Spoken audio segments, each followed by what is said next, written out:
So now we're going to continue with percent of the number problems, but we're going to do it for something called interest. 100% of 2,000, right? 100% is 2,000 times 1 is 2,000. 8% of 2,000, all right? So 2,000 times 1.0, no, not point, just 0.08. 8% is 0.08. Yes, I'm using the decimal method. We're going to move the decimal twice. So 8% of 2,000 is $160. Find 108% of 2,000. Well, it should be 2,000 plus 160. It should be. So, but well, let's just see, right? We'll do 1.08. See if we get what it says there. So 8 times 0, 8 times 0, 8 times 0, 8 times 2 is 16. Step over, you get a row of zeros. Step over twice. 1 times 0, 1 times 0, 1 times 0, 1 times 2. 0, 0, 0, 6, 1, 2.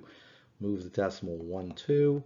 Do you get, this is a 6, 2,160? Yeah, because it was 2,000 for 100%, was 160 for 8%. You get 2,160 for 108%.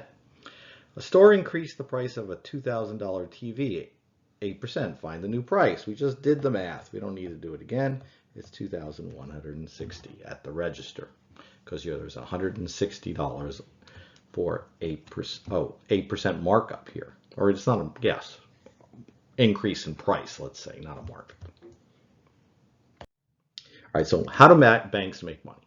So banks take deposits from people like yourselves and put it in the bank, but it does not stay in the vault. What they do with that money, and it's all electronic now, is they loan that money to other people. Now, if you've opened a checking account, typically they're not paying you anything. They're just giving you a service of storing your money in the checking account and being able to use the ATM. But if it's a savings account, they might pay you some interest for putting the money there, because savings accounts, the idea is you leave it there and you're not going to the ATM and taking it out all the time. So they might pay you a little bit of interest for putting your money in their bank, but they loan that money. It does not stay there. It's not in some vault. They loan that money to other people at a higher interest rate, and that difference in the interest they charge you and the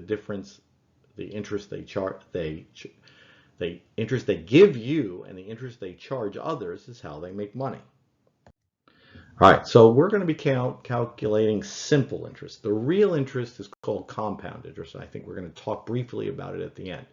But this is how to calculate interest for a year or two. Once you get into several years, simple interest is not that accurate. So annual simple interest is the money paid back on a loan each year. Okay, it is a percent of a number problem.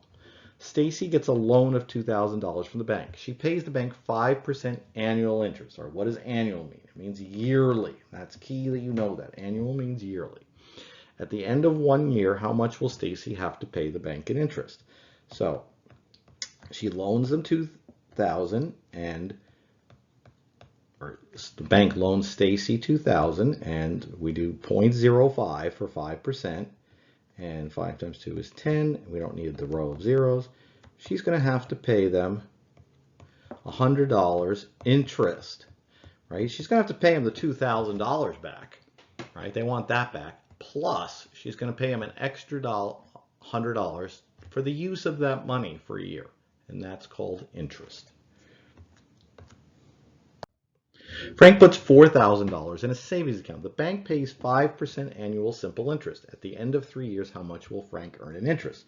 So now it's $4,000 times 0.05, and you get 0, 0, 0, and then 20, and you get $200. But that's the annual interest, all right? That's 1 year. So how do you think we get 3 years? You just multiply. Whoops. You take the 200 and you multiply by 3, and it's $600 for 3 years. Carol gets a loan of $60,000. She pays the bank 4% annual interest. At the end of 2 years, how much will Carol have paid in interest? So it's 60,000 times 0.04. 0, 0, 0, 0, 4 times 6 is 24. Move it twice for that. she's going to have to pay $2,400 in interest for 1 year. But now it's 2 years, so we have to multiply it by 2. And you get $4,800 for 2 years interest. And she's going to have to pay back the $60,000.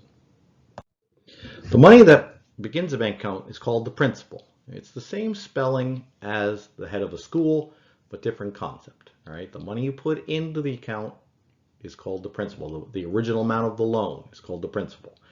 If you start paying it back, as you start paying it back, you have something called a balance.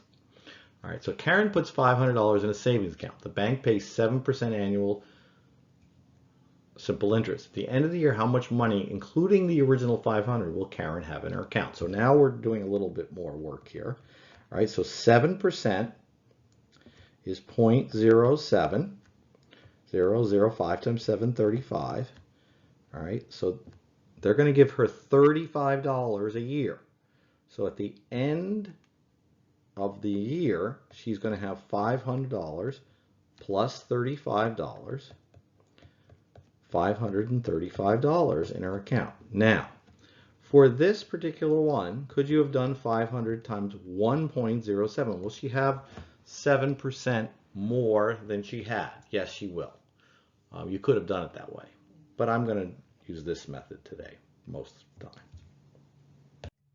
Naomi puts $1,000 in a savings account. The bank pays 5% annual simple interest.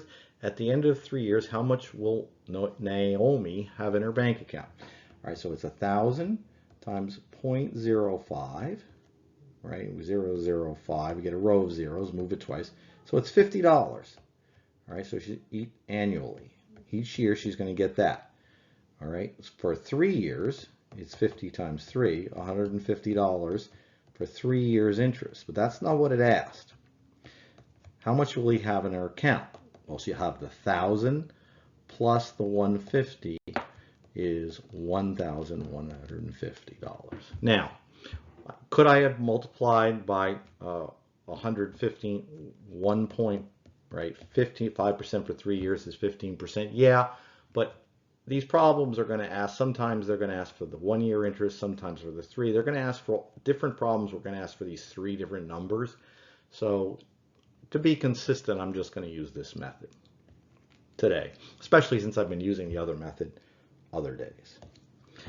Carlos puts $200 in a savings account. The bank pays 4% annual simple interest. So times 0.04. So you're going to get $8 at the end of 1 year. After 2 years, you're going to get a whopping $16 for leaving your money in the bank account for 2 years. But how much will be in the account? Will be the $200 plus the 16 will be $216 in his account. Now that assumes that he put the $200 in the savings account, left it there the whole time, never went to the ATM, never put more in, never took any out. All right, so when you get a loan, sometimes you have no options, but you want to borrow from different banks. Bank 1 pays 9% annual simple interest. All right, Jeffrey pays the bank 9% annual simple interest for 2 years. So let's see. All right. So he's going to borrow the money for 2 years, and this is typical. If you pay it back in 2 years, you're going to get a higher interest rate. If you pay it bank for 3 years, you're going to pay a lower interest rate. Let's see that. So Jeffrey has 2 choices. So it's $500 times 9%. So this bank, he's paying $45, all right, each year. $45, 2 years. He's going to pay them $90 back 2 years later, right? So he's going to pay a total of $590. If he borrows the money for 3 years and pays 7%, seems like a better deal. Well, let's see what happens. He's got to pay 7% every single year. So he's paying $35 each year, which is $10 less than $45. But he's got to pay that for 3 years, and 9, 10, And so he's going to pay $105. And that's when you borrow a car or buy a car and get a loan. You can finance it for 3 years, 4 years, 5 years, usually 5 is usually the max. But you are going to pay more for the car if you borrow the money for longer, even if the interest rate seems better. The longer you borrow the money, the more you pay in interest each year, and then the car costs more or whatever else you're borrowing the money for. David puts $2,000 in a savings account. The bank pays 4% annual simple interest. At the end of 6 months, how much will David have in his account? So let's look at that. So $2,000 times 4%, 0.04, starts the same way, is $80. So that's the 1 year interest. All right. Now, he's going to get, so he wants to know, using a simple interest calculation, what should he expect in his account at 6 months? Well, the key to that is that 6 months is half a year. So it's half of 80. And half of 80 is 40. So it's $40 at interest. So he should expect $2,000. If he looks at his account 6 months from now, he should see approximately $2,040. Right? 6 months is half a year. That is the key to any problem that's not yearly, is realize how many months, what fraction of a year. With simple interest, right? If 4 months is a third of a year, you could take the annual interest and divide by 3, right? The monthly interest would be the annual interest divided by 12, because there's 12 months in a year. So if you're ever asked a monthly question, that's how to do it. Practice. Sam puts $3,000 in a savings account. The bank pays 6% annual interest. So we're multiplying by 0.06. And we move it twice. So each year he's going to pay $180. How much money will Sam have in his account at the end of the year? It's the $3,000 plus the $180. It's $3,180. Fred puts $6,200 in a savings account. The bank pays 2% annual interest. And so we're going to go 0, 0, 4, and 12. Move the decimal twice. Each year it's $124, but we need 3 years. So we need that times 3. 372, is that what we're getting? Yes. And then how much will Fred have in his account? So he has the 6,200 plus the 372. Please read the homework problems. Different ones ask different things. This one's asking for that, right? He puts the $6,200, leaves it there for 3 years and doesn't touch it. He's going to have $6,572. Peter puts $800 in a savings account. The bank pays 4% annual simple interest. So 800 times 0.04 is $32. Okay, at the end of 6 months, how much will Peter have in his bank account? So that's 1 year. Half a year, he'll have $16. So there'll be the $800 he put in, right? That hopefully doesn't go away. And so he should see $816. Now, all of these calculations were for simple interest. In reality, it is more complicated than that. It is something called compound interest. These little calculations are great for 1 or 2 years. They're pretty accurate of what you would actually see in reality. But when you say buy a house, you borrow money for 30 years. These calculations would not be accurate for that at all.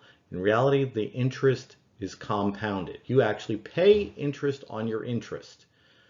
So if you have $100 and then 4% of that, you would pay, right? You'd pay $4 in interest. So the next year you'd have $104, and then you would pay 4% on the 104, and so on. That's called compounding. But this is a nice simple calculation to get you started. Good luck with the homework.